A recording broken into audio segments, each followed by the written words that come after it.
کیا آپ کا دل بے سکون رہتا ہے اور گھر کی پریشانیاں ختم ہونے کا نام نہیں لے رہی؟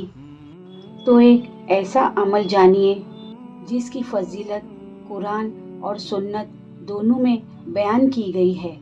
شاید یہی عمل آپ کے دل کو سکون اور زندگی میں امید عطا کر دے۔ استغفار صرف گناہوں کی معافی کا ذریعہ نہیں، بلکہ قرآن و سنت میں اسے بے شمار رحمتوں اور برکتوں کا سبب بھی بتایا گیا ہے۔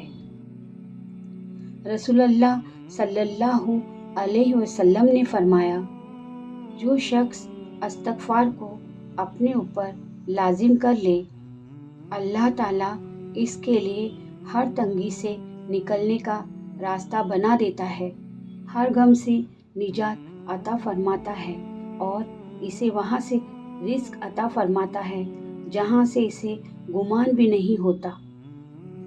اللہ تعالیٰ نے حضرت نوح علیہ السلام کی دعوت کا ذکر کرتے ہوئے فرمایا، اپنے رب سے استغفار کرو، بے شک وہ بہت بخشنے والا ہے۔ وہ تم پر آسمان سے خوب بارش برسائے گا، تمہیں مال اور اولاد سے نوازے گا، تمہارے لیے باغات پیدا کرے گا اور نہریں جاری کرے گا۔ رسول اللہ صلی اللہ علیہ وسلم خود بھی کثرت سے استغفار فرمایا کرتے تھے۔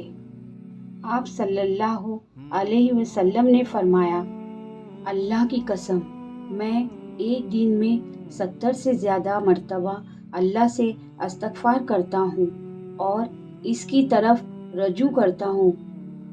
سوچئے، جب رسول اللہ صلی اللہ علیہ وسلم خود روزانہ کثرت سے استغفار فرمایا کرتے تھے تو ہمیں اس کی کتنی زیادہ ضرورت ہے۔ ہمیں کیا کرنا چاہیے؟ اگر آپ چاہتے ہیں کہ استغفار آپ کی زندگی کا حصہ بن جائے، آج ہی سے اسے اپنی روزمرہ زندگی کا معمول بنا لیجئے۔ آج کی ویڈیو سے ایک عادت ضرور اپنائیں۔ استغفار ایک ایسا عمل ہے جو اللہ تعالیٰ سے تعلق مضبوط کرنے اور زندگی میں خیر و برکت کا ذریعہ بنتا ہے۔